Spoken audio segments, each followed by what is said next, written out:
So far in this series of videos about composition, I've tried to cover things that aren't necessarily the norm. I've tried to be a little bit different and a bit more creative in the way that I explain composition. I've covered a number of different topics, including using light in your compositions and how you can utilize light as the subject itself, balance and keeping things simple.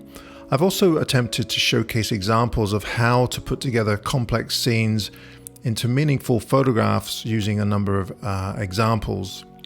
Now in this video I'm going to talk about foreground and how you can use it to create depth, also use foreground elements to frame your subjects and direct your viewer into the frame. Now probably the easiest way for me to illustrate my thoughts on foreground is to show you some examples of my work and my thought process.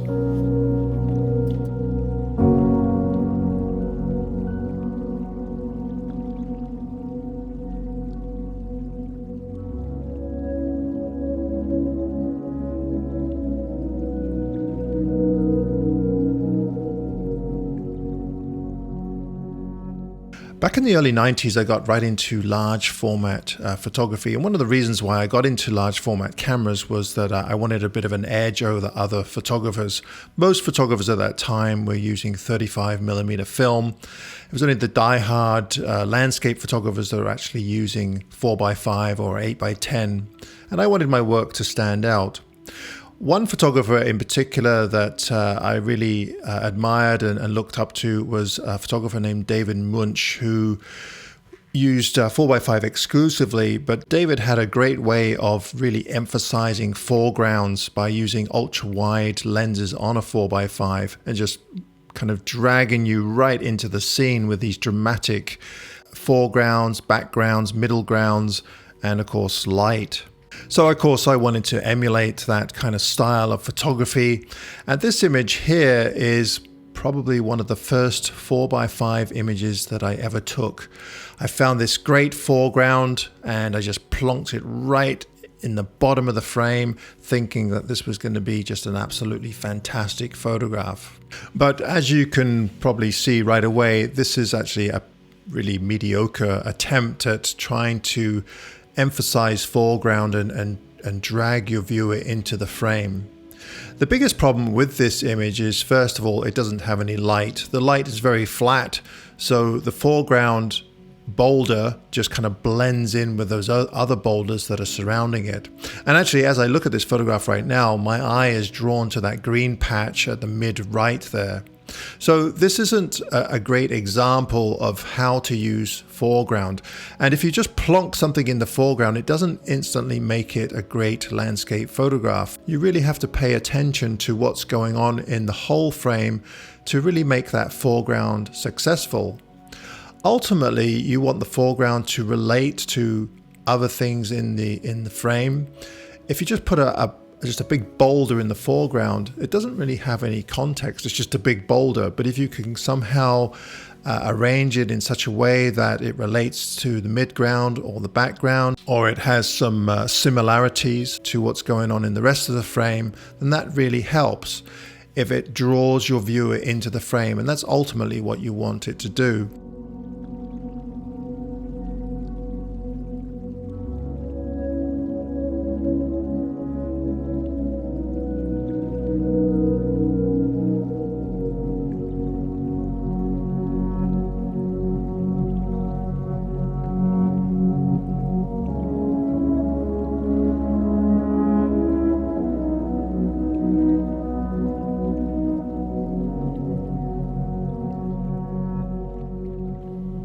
The next few images are ones that I consider to be my best examples of utilizing the foreground to draw the viewer in and to explore the rest of the scene.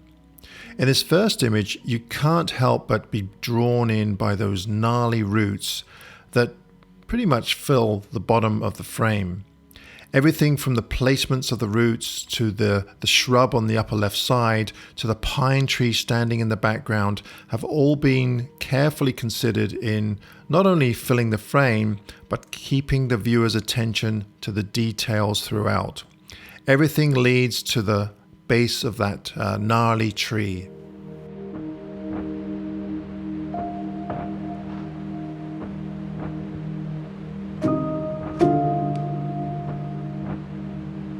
Right, I have a little bit of a story that goes with this image, so just bear with me a moment. This image was taken up at Opaban Plateau, which is in Yoho National Park. Now, I've been to Yoho and Opaban Plateau quite a few times over the years. But this particular autumn, it was extremely cold. It went down to minus 15 degrees Celsius. This is mid-September. And actually a lot of people really suffered in the campground because they weren't very well prepared for those temperatures. Opaban Plateau is not well known for great light. It doesn't really get morning light or evening light. But a friend and I, Michael Wheatley and I, had hiked up to Opaban, and we decided to spend the whole day up there just waiting for something to happen with the clouds and the light.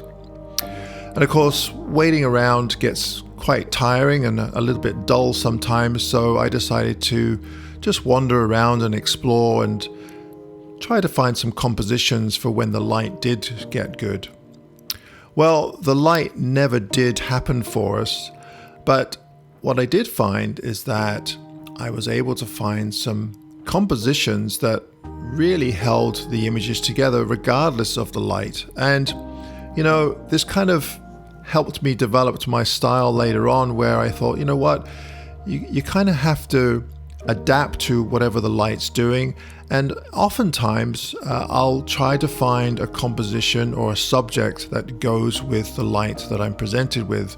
Especially on Vancouver Island here, we don't get an awful lot of great light. We get a lot of rain, a lot of flat light, cloudy days, and especially when you're in the forest, the light is, well, just not that interesting. So, lesson learned there, even though the light was very flat, I managed to find this composition, and I really do like this image. Now, as far as foreground goes, I absolutely love the foreground in this. It really dominates the frame. I took a medium-sized lens. It was a 150mm, which is about a 50mm on a 35mm camera. And the great thing about 4x5, even though you're using longer lenses, you have the ability to change the plane of focus by either tilting the lens plane or the film plane. So in this image, as an example, I could actually focus on the very foreground and the trees with the lens wide open, and then you'd stop down your lens accordingly. One thing that I'd really like to emphasize throughout these videos is that whenever you're looking at composition, it's important to realize that even though you might have a center of interest, it's extremely important to recognize what's happening around that center of interest and concentrate on the whole frame. So you're looking at the background and how that relates to your subject matter, the foreground, and also look around the edges to see if there's anything distracting from that, from your subject matter. I think where a lot of people fail, and I still fail quite a bit as well, is that sometimes we just get so excited about the scene in front of us that we forget about all of those little things that will actually ultimately make or break an image. So keep that in mind. So for this image, even though the foreground is dominant and it's beautiful, the trees are just as important, and also the slopes of snow in the background, the rocks, and how everything interrelates with one another.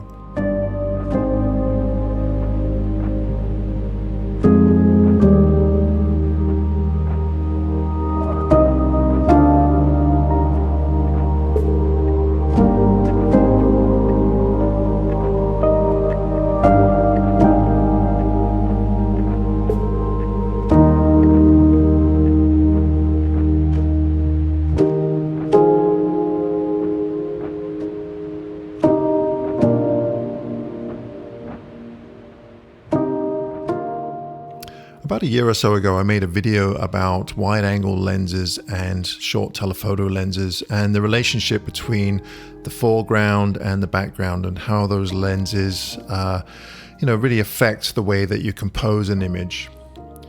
Lens selection plays a huge part in how we want to convey a scene, and it also affects our compositions.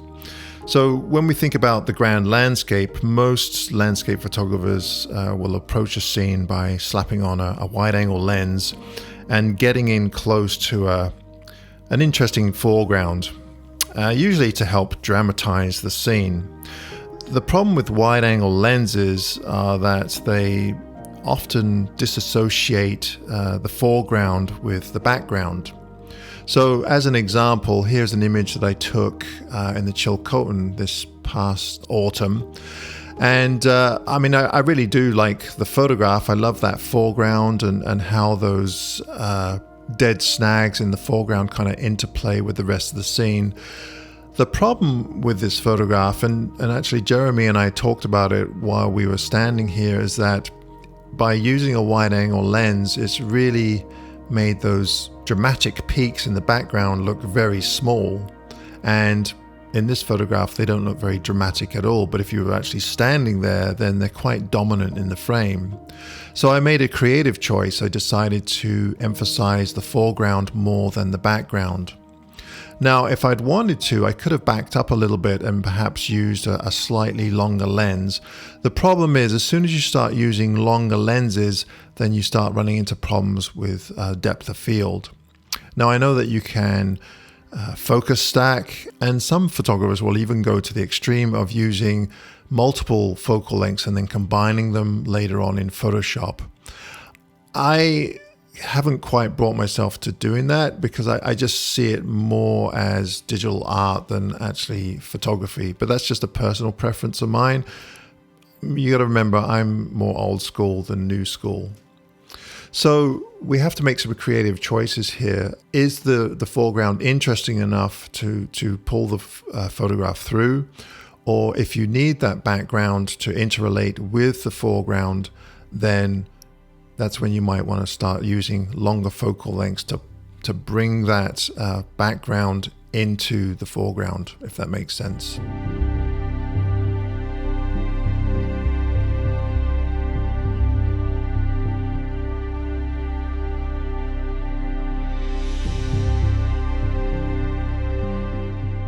In these next two examples, I want to illustrate how you can emphasize the foreground by just moving in closer.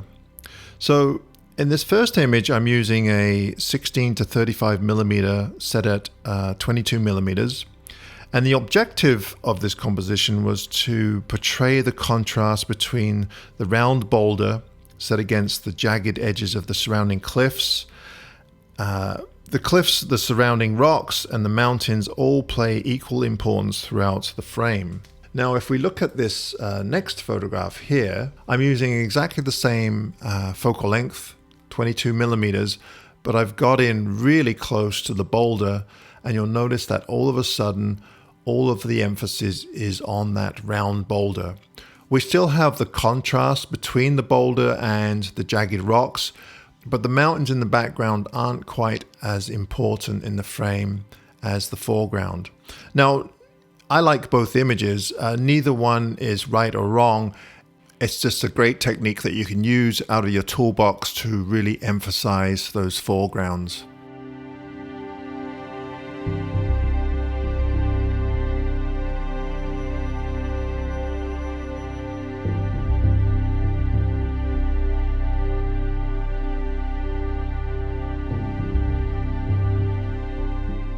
And here's another example that I've portrayed in a few videos now, where I've got in really close to the foreground, in this case probably about 50 centimeters, and I really wanted to emphasize that foreground.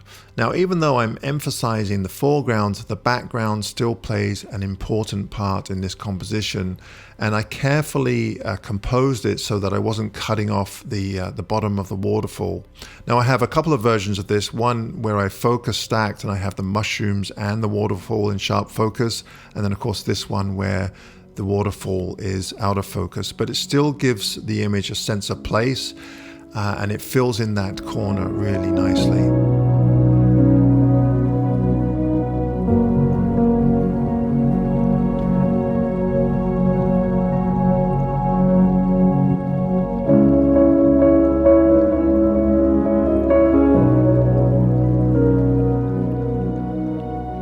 And lastly, in this example here, I really wanted to emphasize those mossy boulders. They have such beautiful contours on them. But what's equally as important to me anyway is the mountain in the very background, because it has that splash of light on there, and that's what you're drawn into. So your eye starts off on the foreground rocks with all those interesting curves, and then you end up at the mountain in the background. And the same with this image here. We have a boat with a castle in the background.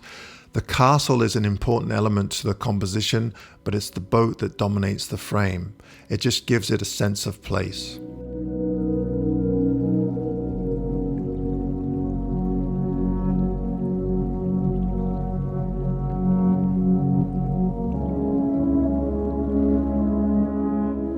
All right, everybody, I hope this video was helpful to you. If you did enjoy it, please be sure to give me a thumbs up. And as always, if you enjoy the content of my channel, be sure to subscribe. Until next week, bye-bye.